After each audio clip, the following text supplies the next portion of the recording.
Hello, everyone. Welcome back to another episode of She Said, He Said. This is Rob, and I have Neka with me today. She's the only one that can make it. Lone Ranger.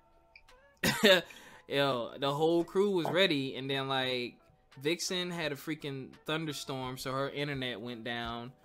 K-Star had to work, so she couldn't do it. I don't know where the heck Alex is. Brother-in-law is handling fatherly duties. So, there you have it. You need, Robert. I'm the only one you need. Oh, if life were that simple. Anyway, today's topic is a really important topic and a really good topic. Something that we both experienced, and that is what the old people call it, shacking up or moving in before marriage.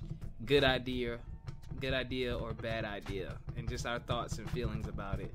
Robert, look, you're not gonna let me in with that debacle. I didn't shack. Before I was married. She said debacle. They spent the night, several nights in a row before we got married. That is very, very technical and highly inaccurate. All right. This mug said, okay, so explain yourself. Excuse me. Are you eating on the show? No. Can you hear that smacking? Yes, and there's a camera that shows your face. I don't know if you realize that. So when you're... I'm going to go first because Neka's stuffing her face. That's like my old woman. You know how old people, they have that... Yeah. Even after they finish eating something. I'm getting old, man. It's horrible. We are getting old. I told you. Habits and stuff. This is ridiculous. I'm about to be wearing shorts above the knees after a while, yo. About 2 more years. Let me tell you, my mom's shorts, I'm already ready for them. Already ready for them. All right, y'all. So my personal opinion on the topic of moving in before marriage. I know a lot of people would probably disagree, but I think it's a really good idea. If y'all don't move in, y'all need to spend a lot of intimate time together in each other's environments to learn about the other person. My last relationship, we lived separately, and looking at her rent and my rent, I'm like, yo, we might as well get a house. Like, between her rent and my rent, we were at like $2,000, which is about a $250,000 house. So I'm like, and then beyond that, I was probably spending in a 7-day week, I was probably spending 4 to 5 of those nights at her house anyway. She didn't like coming to my place because I had a roommate. My roommate was never there. She was cool with him. That's one of my closest friends, but she just wanted her privacy or whatever, because she wanted to be nasty. Just kidding. But yeah, so now this is the thing. You gotta be smart about it. So I'm a very realistic person, and I like to look at things through to the end. So I was gearing myself up to buy a house for me. So I put that on hold because she said she didn't know she wanted to buy a house or not. Then I started my DJ business. Then she was like, oh, I want to buy a house. I'm like, okay, well, you buy the house. I'm not buying a house, And then, so she bought a house, and I told her to make sure to buy a house that she could afford. I was like, I can't predict the future. I'm not dooming our relationship, but I want to make sure that you're good with this and that, you're buying something you can afford or whatever. Because, I'm simple. It had a man cave, so that's all I needed. So we moved in. I forget how long we were together before I moved in there. Probably very close to a year. She didn't tell her parents for a couple months either. It was hilarious. But there was a whole... She was scared. But there is a whole... She's scared. She was scared of their opinion and what they were going to think. Because she knew that would have been considered what? Inappropriate? Her parents would consider that inappropriate? I assume so. But, and I asked, like 3 to 4 months leading up to, I continuously asked, "Are you sure? Are you sure?" Because I was good. I had my man, you know, I had my own personal space, my own apartment. Rent was cheap. You know, I was good with it. You know what I'm saying? But I'm like, I'm not moving in if you're going to be comfortable and it's going to cause all these complications. She kept reassuring me that she was cool with it, so I moved in.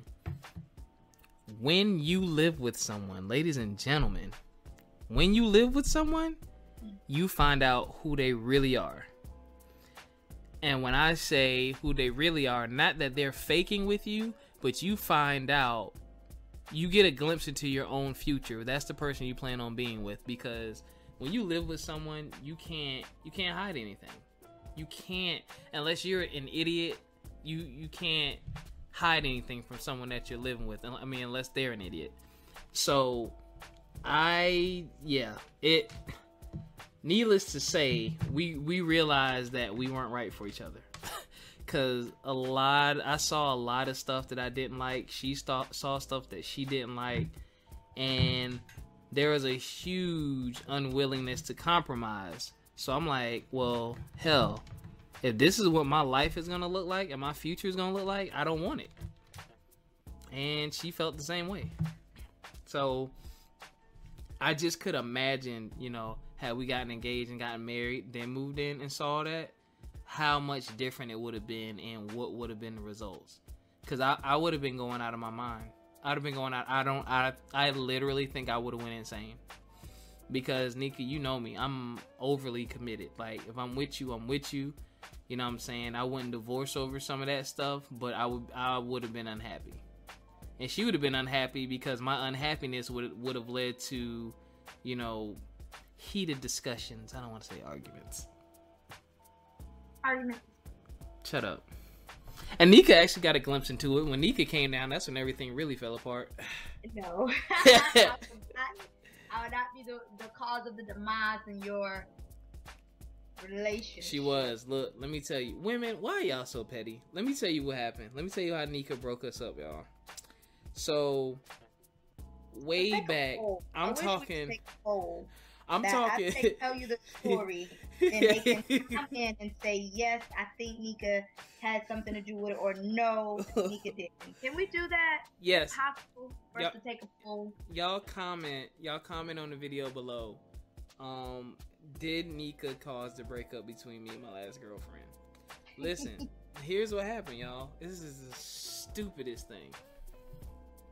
6 to 8 months before Neka even met my girlfriend, we were at JCPenney, so where I buy my dress shirts or whatever. And I only needed like 2 or 3 shirts, and my girl was trying to get me to buy this purple shirt. 1, I already had a purple shirt that I wore. 2, it's not really my color. Like the one I did have, I wore like twice. So I'm like, yo, I'm about to drop like $45. I'm not going to spend part of that on a shirt I'm never going to wear. Don't want it, not ever going to wear it.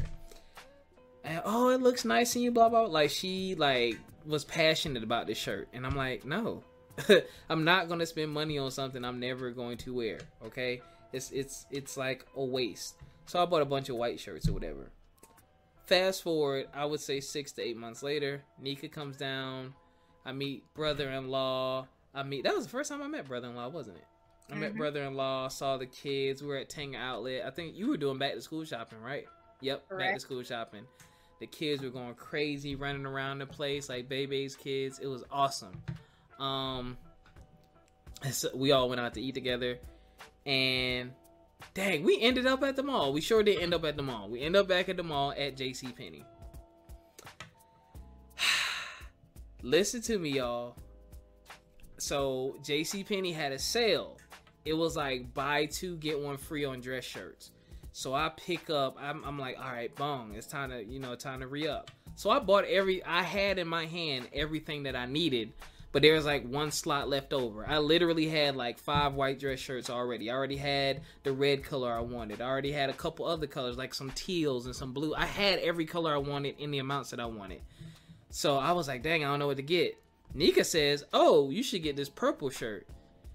I even looked at Neka. I was like, I'm not going to wear it. But then I thought about it. I'm like, it's free. I'm not paying for it. I already have enough of everything else I want. So I'm like, all right, whatever. That's not true. That's true. I get the purple shirt.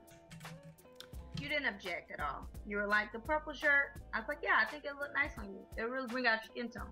Add some flavor to your work wardrobe. You said none of that. I did. And you were like, okay, well, you know. Cool. Anyway, I'll get it. It was the path of least resistance. I can agree to that. It was very, very. But we're talking 6 to 8 months ago where I have to come out of my pocket and pay for something I don't want versus here's a free shirt. So it's not ever really free.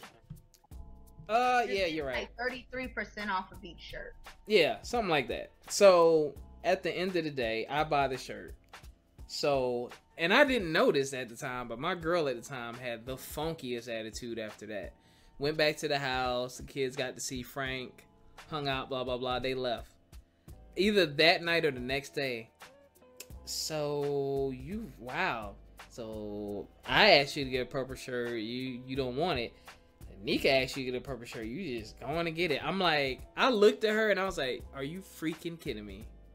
I was like, we're not even going to do this. I was like, I'm not going to argue with you about a shirt. And I lost Neka. What the heck? Hold on, y'all. Pause. We rolling still? No, I just stopped it because I lost you. But like I was saying, that night or the next day, I get, oh, so wow, you really bought that purple shirt. When I asked you to get the purple shirt, you gave me all this. You ain't want it, blah blah blah. But as soon as she asked you, you just go and do it. I'm like, number one, I was like, number one, I'm not finna do this with you over this shirt. I'm not finna do this with you. And I'm like, you're really mad. Like, she was really mad. She felt some type of way. And I was just like, yo, I was like, I still really didn't want this. And let me tell you, that shirt, I never wore it. But listen, you fast forward to today. Well, I'm gonna fast forward to today later. But anyway, she got mad and I was like, yo, and I explained to her the same thing. I'm like, yo, the circumstances were different. I was like, when you asked me about it, one, I was like, either way, I didn't want the shirt, but I was like, I only got it this time because it was free. And I'm like in the closet with her, and I'm like, look at all these shirts. I was like, I had nowhere else to go. Color-wise, I had nowhere else to go, and it was free. So I took it. To this day, one, never wore that shirt because back then I was like 250 or almost 60 pounds, Nick. I was fat. Now I'm 220 pounds. So I've given away 75, I lied, 90% of my dress shirts anyway. That purple shirt never got worn, along with about 3 or 4 of the other ones never got worn. So which reiterates my point of I'm not gonna wear it. So, but anyway, after that was just downhill. Neka just blew the relationship up, man. You know, and well, the way you telling the story, it does sound like I'm a homewrecker. Goodness. You're not a homewrecker. You simply came in. But I tell people, I hold you in high regard. You're like my closest friend. You know what I'm saying? And I don't understand. They get mad. I think they get mad or jealous. But I'm like, we're not going to have what... You and me aren't meant to have what me and Neka have because me and Neka are friends. There's nothing romantic there. There's never been anything romantic there. It's always been a straight up friendship. You can't always have that in your relationship as well. And that's years of history. I mean, me and Neka go back to 2007. That's a long time. A long time. I mean, we've been through, and I've said it on past podcasts, I mean, we've been through hell and high water together. Like, we've tested this friendship to the very limits. And it's passed with flying colors. So, it's not a competition. It's not a competition of, am I better than her? No. I mean, you my girl, you stand in a different place. But anyway, long short, those are the types of things that you deal with when you live with someone. You can't escape. But again, it saved me. I think not just me. It saved her a lot of headache in the future, man. I mean, I feel like you deserve that true look and that glimpse into your future before you commit to it, but at the same time, your circumstances aren't always going to necessarily permit y'all to live together before y'all get married. And then, of course, you know, there's the outside opinions. Now, I mean, this is a different opinion, because I do understand why you would think that shacking or living together before you get married is a good idea. But for the same reason that you're wanting to live together before you get married, could you not figure that stuff out without living together? No. So I just think about my first relationship, first marriage.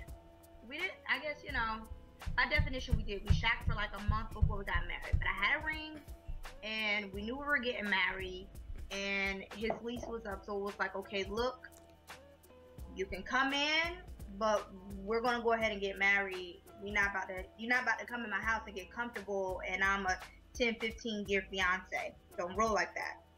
So we had already had plans of when we were going to get married and when we were going to, when he was, compared to when he was going to move in. I feel like it didn't help at all. Change the dynamics of the relationship at all.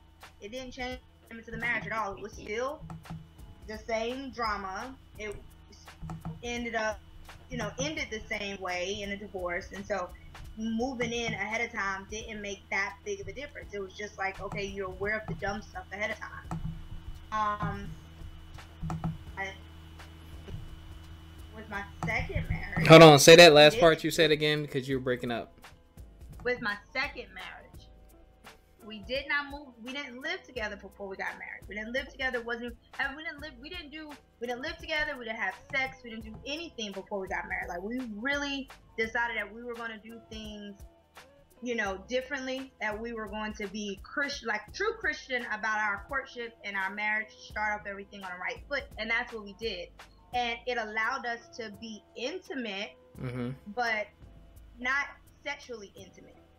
So it also allowed us to, it didn't allow room for us to front. I feel like sometimes people go into a sexually intimate relationship and they either overlook nonsense and dumb stuff because of the intimacy, because of that type of intimacy, or they continue in with the relationship even when there is no relationship because of the intimacy. So because we didn't do any of that before we got married the first time around, we had opportunities to just be really upfront with each other. To just, are you jiggling your chest? Shut up. Go ahead. Oh.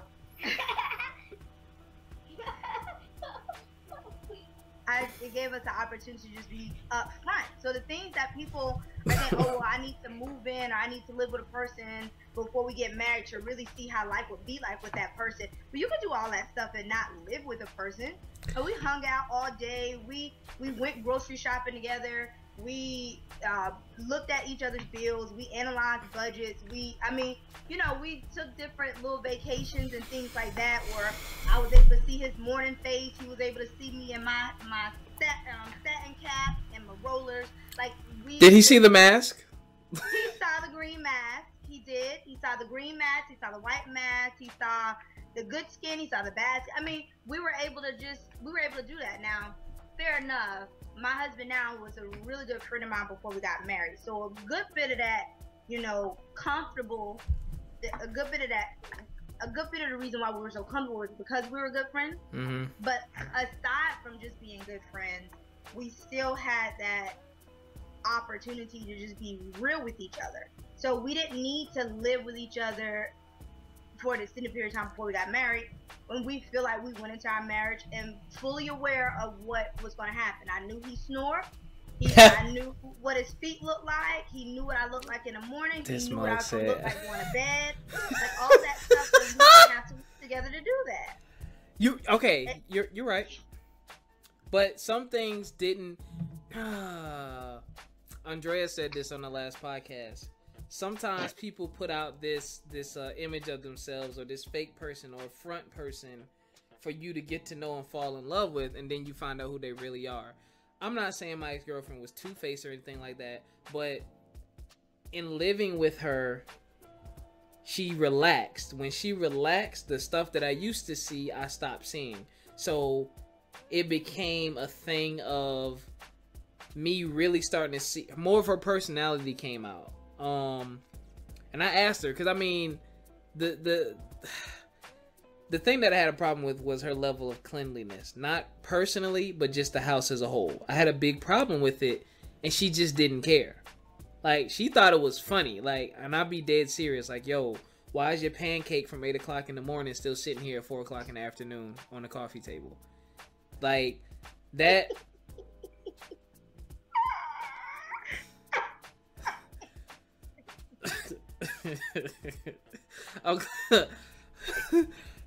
You laughing and... of a stale pancake. Just yo, I'm not even exaggerating. I'm ready to be thrown in trash. Like, not even put away. Yeah. In the oven to front like I cleaned up or nothing. And you scare a man like me because I want to have children. So I'm like, if you not gonna clean up behind you, you're not gonna clean up behind the kids. Yeah. I got it. And they're gonna look at you and say, "Oh, that's how I'm supposed to be," and they're gonna do the same thing. But she, in her mind, she said she didn't feel like it was a big deal or anything that should cause a problem. But I'm like, but it is. Like, nobody wants, and that's the thing. Part of the problem too was my profession. I taught, so it's like you don't want to be teaching all day, and then you come home to the same chaos that you see all day at work. But beyond that, I was just like... anybody's profession. Nobody wants to be in that situation. True, but I mean, she really wasn't feeling me. And then it wasn't my house either. Now, she never pulled the big boy card and said it's my house or anything like that. So, but out of respect for that, me being in her house, I didn't make as big a deal of it as I would have as it been my house too. So I was just like, all right, if that's how you're going to be, then, if you basically played that card in a silent way. Well, I'm going to do what I want anyway. Now, she said I made her feel like she was walking on eggshells. I don't know how, because I'm the type of person, I'm going to bring it to you a couple times, and once I see you not going to change it, all right, I'll adjust accordingly. So I withdrew on some things. I'm like, I don't want to be around that, so I'm not going to be in a position where I'm looking at it. So I'll go up in the loft, or I'll go in a different part of the house so I won't have to see it, or whatever. It was just that. It was just the unwillingness to compromise, and I'm like... And here's the other thing I did, and I've said this in other videos, and y'all need to do this. In any part of your relationship, when you're in territory you're not used to or don't know about, and you seek advice, go to people who have the experience. For example, married people. When I had issues or whatever, or things I need to think about, the only people I talked to were married people. You know what I mean? I'm like, yo, call a couple homeboys, yo, this is what's going on, man. Like, you married, like... is this something I should expect to change, or should I? And all my homies was like, yo, what you see is what you gonna get. She might change a little bit, it might get a little better, but what you see is what you get, because you got to realize she wants to be married. Once she gets that ring, y'all have the ceremony, y'all married, she ain't got a reason to really improve because she has what she wants now. And I get that to a certain extent, and I know that's not always the quote-unquote case, but it makes sense. I think that's a childish and an immature person that's not ready to get married, because as a person who's looking, I guess it's different for me, because I've had the privilege of doing my marriage over, per se, and getting it right the second time, or rather learning from the mistakes that we made the first time around. And I do feel like some of the things that you're saying is absolutely true. And unfortunately, you're going to have people like that. But then I feel like that goes towards the maturity level of the people that you're dealing with, or the person that you're trying to have a marriage with, or be in a marriage with. It's not fair to feel like what you see is what you get, and it's never going to get better. If you're in a marriage with someone, or you're trying to grow a relationship with a person, you should be able to come to that person with your concerns and say blah blah blah blah blah blah blah. Now, if that person doesn't take your concerns in consideration and start making some kind of changes, or maybe it's a discussion that you guys have, then that's not the person that you need to be with at that time. Or maybe that person still has some maturing to do. And so but I feel like I honestly feel like you guys were dating for a year or so before you actually shacked up and moved in together. I feel like you already saw those things. Here, let me tell you. Actually moved in, but when you moved in, it was like, okay, this is what my future is going to be like. Let me digress. Let me answer that. No, let me tell you, because when it came up, I saw it a few times, and I was like, maybe she forgot. But when I started noticing, like, this was left out, or that was left out, or this, I'm like, yo, I had to talk to her. I was like, what's going on? Well, you know, I just be, and I was like, yo, when you had your apartment her apartment never looked like that. The only mess that was ever in her apartment was stuff like she let mail pile up, which everybody does, and maybe some clothes every once in a while, but like the food thing, never. And I was like, well, she was like, well, I would clean up before you came over. So I'm like, so now that I live here, you feel like you don't have to clean up now? Like, it just... I mean, was she like that when you guys were just roommates? She stayed in her room the whole time. I rarely went into her room. Rarely. Because remember, when she was my roommate, she had a boyfriend at first. So then they broke up. Then we started hanging out, but I was... Let me tell you, I already knew they was gonna break up, but let me tell y'all, because I know y'all heard that, it's like, oh, that's foul. No, she had a boyfriend when she moved in with me in my apartment, because she was moving to the south or whatever. I had 2 jobs, so I was never home anyway. It was school, off, home, shower, Clark's Bostonian, where I sold shoes, because I was a Black Al Bundy, and if I'm lucky, I get home by 9:30, 10 o'clock, 30 to 45 minutes of Xbox, sleep, wake up, rinse, repeat. That was my life. Like, never saw her. Never. You know what I'm saying? She would go, and then even when the days I had off, she would stay in her room and talk to him. So, there's very, very little interaction. Why did you guys break up?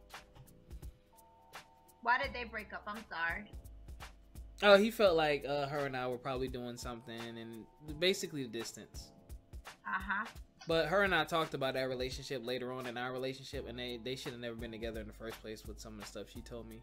But, yeah, that's why they broke up. And here's the thing. There was nothing between me and her. Her and I just organically, after a while, when we started hanging out, going to the movies, we're both really nice people and really great people and genuine people. So I was like, oh, I can trust you. Oh, I can trust you too. Never had it. Well, I'm not going to say we never had a trust issue. But... yeah, that's just what it ended up being. So you fast forward. What the heck? My phone ain't never make that noise. You fast forward to the relationship, and it's just those minor and finite details. I just, can't do that, yo. Can't do that. I'm like, especially because of the sacrifices that I was making. That's what really irked me. Like, we had a discussion about stuff I was doing or stuff like that, and I would change, you know, and I would change and make the adjustment. But when I ask you to do it, it's World War III, and you don't want to do nothing. And I can't really push the issue like I want because it ain't my house. So it's like I can't really tell you what to do in your house. So I mean, I get that. I guess it's difficult for me to understand. You know, how is it that you're with a person for a year and a person can only front but so much? You know what I'm saying? I'm telling you. Front but for so much. You can only front but for so long. And so, you know, when I think about it like that, it's like, okay, well, how do you be with a person for a year and then say when we moved in together, the person seemed like a completely different person? Like that person need to get paid to be an actor to be able to move on to that character. It wasn't that they were. For a year. It wasn't that she was a different person. She just didn't let me purposely. I would say purpose. I don't know with the word purposely. She just didn't let me see it. It's just. I mean, but you can control it because here's the thing. You knew when I went to work. You knew when I got off work. And in hindsight, I still had 2 jobs the whole time we were together. So there's you pretty much had all day to straighten up and do what you had to do before I would see it. And typically it's me coming over, showering, and we like Netflix and chill or whatever. It's not like I'm really at the house. But when I live with you, I'm at the house. Like on Saturday, I'm waking up and I'm at the house, you know, every day to see the stuff.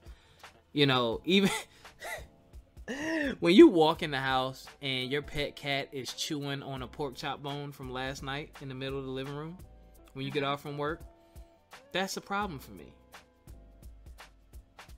Why does he have access to this pork chop bone from last night? Probably you're an idiot. Yo, I'm literally, we could call a mutual friend. This mug, you could ask Joe. Joe saw it too. Joe was like, shoot, I was about to ask that mug if he wanted a napkin. Like literally, you know, when you walked in that house, he's just sitting in the middle of the floor with a pork chop bone. And I'm like, yo, really? I mean, it's cheaper than fine and got a thing, a chew toy. What you not about to do. But anyway, that was that for me. It ended. I think she's better off. I think I'm better off. We're still really cool. No beef, no drama. We just, like I tell people, we outgrew each other. Yeah. We grew in two different directions. directions. Outgrew. I think it was just, I don't think you guys are on the same page. And honestly, I think you would have figured that out whether you have moved in together or not. But the fact that you kind of like, wow, you know, it just became more apparent. I think it goes back to the fact that when you're issue with a person that you profess to love and want to spend the rest of your life or contemplating that, I think you need to be real and upfront. There's no questions about it. You know, hey, I'm a slob. I'm gonna be okay with that? No, I'm not gonna be okay with that. Well, you know, in friends. I mean, I just feel like it's such a waste of time. Like, I look at how long you guys were together, and you come to the conclusion how long you were together. You froze. Wait, you froze. The wait, marriage. You froze. You said how long we were together and what? How long you were together, how much you invested in that relationship, and even the fact that you were contemplating marriage and working towards the steps, you know, to financially get yourself ready to marry this person, only to realize, you know, that this isn't what you want. Now, I understand that, you know, you have those situations where you realize that you and the person are not compatible and it's not going to work. People that you're going to walk away before you get, you know, even more. But I feel like for people who walk away and be like, you know what, this person really showed me their true colors all, you know, a year and a half, 2 years into the situation. It's like, why did you waste somebody's time a year and a half, 2 years into the situation? Like, stuff like that upsets me. I don't know if that's maybe because I'm thinking about it from that's my homeboy, don't waste his time like that, or if it's just in general, you know, stop. I just feel like we're too old for that. Period. Yeah. Like, I gotta live with you to realize you're a slob. I mean, come on now. I gotta realize. I just think that's too much. That's too much time. Too much of an investment. It was. And then I feel like it wasn't enough. It wasn't enough love, because you're never gonna walk into fully knowing exactly what the person is like, because the first year or 2 to maybe 3 years, you have to work on cohabitating. Mm-hmm. But you should be working on cohabitation, not working on getting to know Mr. Hyde, because you've only known Dr. Jekyll this whole time, you know? Word. Like, that's the part that I don't feel like you should ever go into a marriage like that, because it is a transition. You have to figure out how to live together and coincide in the same space. But that's whether you're married or whether you have a roommate. You know, mm-hmm. It's the same. You know, it's the same meshing together. When you start living with a person, you know, you're no longer selfish. You have to share your space. But when you're talking about, I didn't even realize this person was like this, and I done wasted a year and a half, 2 years, and that make a person want to cuss. It did. That's not cool. That's not cool. I don't waste it. You don't get time back. You don't get time back. So if you're gonna go into a relationship with somebody and hey, you know what? I snore. I fart in my sleep. You gonna be okay with that? I wash the dishes at night. I leave the dishes in the sink all day, but I wash them at night. You know, I don't like washing the dishes. You know, you like washing dishes? Because I don't like washing dishes. You know, somebody gotta like washing it. I mean, you just gotta put that stuff out there. We're too old for this. That's the thing. Everyone's not comfortable enough with themselves to put themselves out there. Like, that's how I am with people. Like, when I meet someone, look, here's where I am in life. Here's my life plan. Here's what I'm working towards. Here's where I'm at with it. This is me. I'm busy. I'm probably not gonna call you back. You better text me or email me. Matter of fact, I work a lot, blah, blah, blah. Actually, that's about to change. But, yeah, I let people know what it is. I play video games, I DJ, I'm into a lot of different things, but here's my focus and concentrations. Here's what I want out of the future. Like, this is me. You know what I mean? To know the rest or to get a greater detail about what I'm saying, you got to be with me and be around me to know. And and here's the other thing, though. She didn't really know herself that well. I figured that out too, which was fine. But my thing is this: Robert Wilson Jr., the way he is right now, is not perfect for his future wife right now. She's gonna come into my life and introduce new elements and new things, and I may have to tighten some things up. I may have to let some things go. You know what I mean? But the thing that I want is I want to know that you're willing to do the same for me. Because if that's a one-way street, I can't do that. Why are you being ignorant? Oh, because I didn't know you could see me because you were frozen. No. But you could see me still? Yeah, I'm still frozen. Well, anyway. Oh, you're not frozen anymore, but you were. It's Skype. It's tripping. See? Yeah. But yeah, that's what I'm saying. That to me, that was the deal breaker. When I saw, wow, I looked at what I sacrificed, and I asked you to sacrifice one thing. Can you clean up behind yourself? Not me. Clean up behind yourself. You're not willing to do that for me? Okay. Yeah. Okay, that's fine. But that was it for me. So to me, it was an invaluable lesson. And like Neka said, do you have to move in with someone before marriage before you get to know them? Not necessarily. But see, y'all had a longer pre-existing friendship too. That helps too. Because when you friends with somebody, you don't care. Like, that's the point. I mean, we did have a history. Like we knew. I pick on him a lot. I like this. He's been trying to get with me since my kindergarten graduation, which, you know, I kind of feel like that's true. But oh my God, we didn't really become cordial until we were in high school, and we weren't all the time. It was very sporadic, like once every blue moon. But we knew each other. Our families knew each other. No big deal. Before we decided to start dating, it was almost like we had to convince ourselves that maybe we should do this because we had become pretty good friends. We were hanging out more often, but I wouldn't say that we were the best of friends. It wouldn't have been like marrying a Robbie or marrying a Joe. More like marrying somebody that you know, that you're familiar with. Mm-hmm. We still had to grow. We still had to get to know. We had to become friends. We were acquaintances, but we had to become friends. Gotcha. We at least became we became good. We became good enough friends before we got married for it to have benefited our marriage. But it does make a difference, you know, because you don't have to worry about fronting. That person already knows you're nuts, you know. And so that did take alleviate a lot of the, you know, unnecessary stress and drama. But even if we weren't friends, you know, I feel like both of us, all right, look, you know what, pinky toe is a little deflected. I mean, you okay with that because it hangs over the corner of my flip flop. It does, you know, too.